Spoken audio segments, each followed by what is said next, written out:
This trip felt like a change of pace. Lately, I've just wanted to crawl out of my skin, so the least I could do is get out of a city or California in general. I'm sick and tired of being sick and tired, and I sound like a broken record, maybe even ungrateful, but I'm burnt out and I have been on and off for a couple years now. I was like, do you still have fun going out and filming? And you were like, yeah, it's always so much fun. Because I had the realization, I was like, oh, like,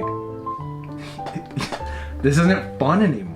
My creativity feels fried and I don't feel pulled or inspired in any direction. I haven't really felt excited to make anything. It's important I find a spark, or else I'll just go work for someone else, which isn't bad. It's just not why I do this. Anytime I'm in a low point like this, I'm always just treading water and gasping to catch a break. I just don't know what the fuck I'm doing anymore, and it's super weird and leaves me feeling extremely insecure and depressed. To be honest, I don't think I thought this far ahead when I started doing all of this. Our first stop on the trip is Vegas, and we're going into the MGM Grand to spend $20 at the casino. Oh, I'm done. I lost. Just hit buttons. You lost already. Yeah, you fucked up. You're welcome, MGM Grand. All right, let's go.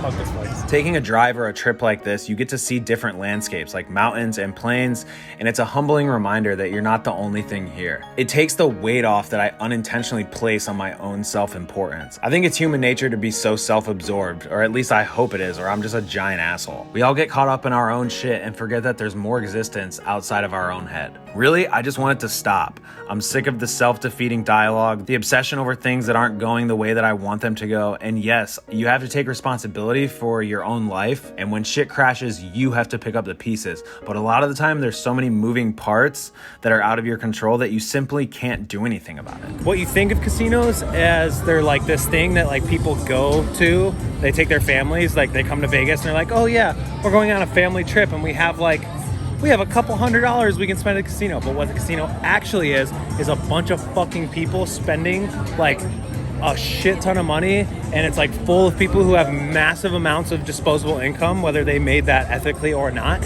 and they're just throwing away money. They're just pissing it away.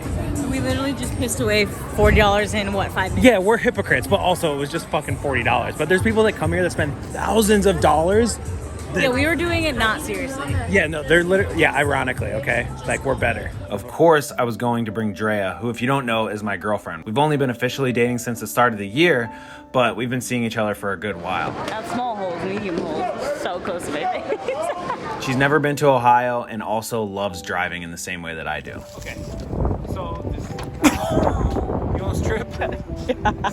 You all right? Yeah. She's a super easy person to talk to, very outgoing, and she just likes doing shit. And so my family loved her. Every dude in here is jacked. You want to get some Vegas peen? Not really. I don't feel like getting chlamydia. I'm good. Drea has allergies everywhere. Watch. Ew, dude. So, we are now in Utah. Just an update. This is God's country. People here, you could say, fuck for God. Ah, Jesus fucking Christ. Did you see that? Yeah, did you film that? Yeah, I did. Dude, look at that shit. Wow. We almost died. No. I'm just kidding. I've done this drive a few times, but haven't done it in a while. And for whatever reason, flying has started scaring me. This place is bigger than my apartment. Look at this. Hell yeah. We saw your... But this was a good excuse for a road trip. I actually love sitting in a car and driving. It's the one thing where you have to be okay with doing nothing and it feels productive. I like noticing the scenery change and covering the distance. It feels as though I get a break from the world and I get to be in my head without the stresses of the day-to-day. Update, we're in Colorado and there's snow everywhere. Look, it's like South Park.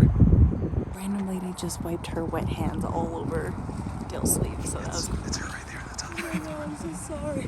Oh, you're fine. I see you with my boyfriend. He had like a hoodie. Oh, you that's don't look okay. like him anyway. That's okay. I'm sorry. No, you're... That's okay. I don't even know him. That's all right. Yeah, she walked out of the bathroom and she fucking wiped her goddamn hands on me. It's not all right, bitch. I'm a super self-reflective person to a fault, and sometimes, a lot of the times, it backfires and eats me up, so driving is like a wet dream for my interpersonal. It's almost like the world stops for a little bit. Was this also carved out by water? The tunnel? Yeah. The man-made tunnel? Yeah. Yeah. Cool. Wow. The world. This isn't a cry for help, but I think about dying a lot, and I'm convinced everyone does. Lately, it's been a lot more.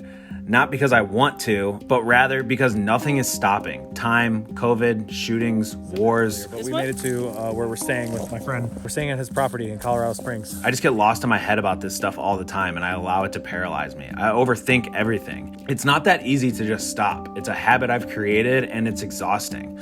Believe me, I would really like to stop. I always feel like I'm looking for a reset button, but the more I look, the harder it is to find.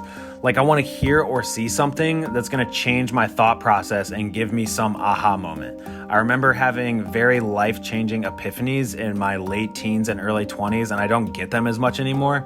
Nowadays, it's more about reaping what I've sown and putting in the work that I've preached to myself. I don't think there's a moral to anything I'm saying. I'm simply just letting you know what I'm thinking and where my head's at. I'm writing all this at the risk of sounding like a giant meme. Those ones about people trying to sound deep. That's what I feel like saying this. It's a perpetual existential crisis. So much obsession over the future and things that haven't happened and probably won't. A lot of the time, I don't even feel like I know where my own head is. We're looking for dead trees to push over. That's what we're doing? Yeah. Okay. Oh, wait, I'm in the way. You're going to push it onto me. Dre, you got this. You can see the bottom. Oh. There you go. Wow. Yes. Ouch. Sick. Good job.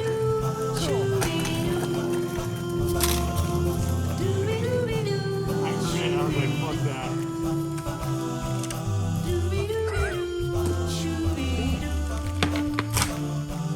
So you have to knock these? Oh my God, this altivation. Altivation? Altitude, elevation. Yeah. Yeah, this is where he lives. It's pretty fucking cool. It's really making me becoming aware of the other options that you have being an adult and where you choose to live.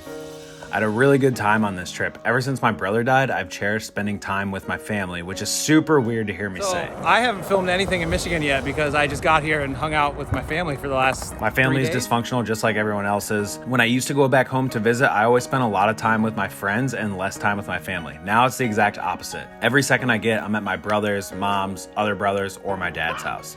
I know there's not much to do or to even see in the Midwest, Dude, it's May. It just started fucking snowing like crazy out of nowhere, too. and you can definitely call it a shithole, but I've come to really learn to love this place that I've called a shithole my entire life. So it's not always pretty all the time. So I don't want to just show, the nice parts. We want to give you guys some realism.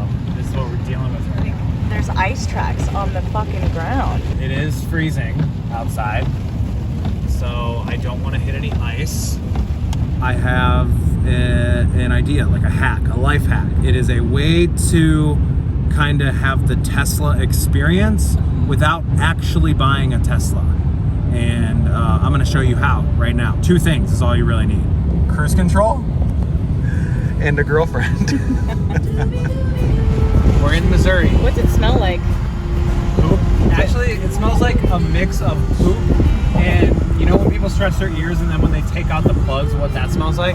You're so right. It smells like a mix of poop and that. Oh my God, you're right. The rips in my seat have gotten way worse since this trip. It looks fucking shitty as fuck, but I mean, my shit's ripped, so I don't know what you want me to Yeah, no, it's fine. Industrial. do. Yeah, it's industrial. There you go. We haven't filmed it all since we've been here. Yeah. How much did you spend? $15. How many things did you get? Okay, I'm exaggerating. I've been thrifting, but I just don't do it because I'm really impatient. And I'm like, oh, I gotta look for all this stuff. I'm gonna just get How long were we in there? not that long. Exactly. Dude, but this is the coolest fucking thing. This hat is sick. But Star in Dale's video. he's a star, he's a stud, he's And a he great never man. puts my handle on the tag. Obviously, I really wanted to see my family. I haven't seen them in a while. But I also wanted to just leave the day-to-day. Be reminded that my world isn't the only world. That everyone else is also carrying out their own day-to-day and have as many problems as I do. We're in Denver, downtown Denver. This city's crazy. It's super nice. Simple things like driving, stopping at gas stations, seeing large fields of grass kind of break the self-obsession thought pattern for whatever reason. I'm gonna give you guys a review of Confluence Park. All right. There's so many moving parts and things happening outside of my own world. When I get depressed, I notice that all I think about is me and my problems and how I feel, and it's just all about me. And I'm aware of this, and I just beat myself up over it. I'm always so caught up in my future that I spend little time appreciating what's in front of me. So these fucking rocks are a cool spot. This ledge looks, let's have a deeper look. There's poop. The only reason I pursued an alternative way for income was so that I didn't have to end up like this. Now it comes full circle, and this is the paradox. No matter what I do, it's a challenge. No outside problems, like getting what you want and thinking it's gonna fix whatever problem you have is the answer. You can see the water, how it kind of veers off into more water. I farted right on that bridge when people were close behind us. Dreo's down. So it looked what? It's easy to see this when it comes to materials and money, but this goes for goals and ambitions as well. I have to literally make an effort to stay present and remember this. I will never have enough security to where I feel satisfied enough to just let my guard down and enjoy life, because that's the thing. Nothing will ever be enough. Oh, these are the benches Dan can skate. Okay, I might have to bump my rating up to a 9.7. The problem and solution are always me. I unknowingly create my own misery, but I always have the choice to do something different. I have to simply make the conscious effort to stop and allow myself to, or else what's the point? I'll just end up working and obsessing over the future until my entire life passes by. I've discovered something since being in the car with Dale for, I don't know what, a total of 6 days.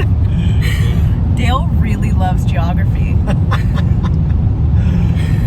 Dude, it's so underrated. It is so cool. I can't tell you how many times he mentioned how the Rockies affect the climate in the Great Plains and how they block most of the weather from the West Coast into the East Coast. How many times he had me hold the steering wheel so he could look behind us. But he also discovered that I really enjoy livestock, specifically cows. She freaks out when she sees cows. She turns into a 5-year-old. They're cute.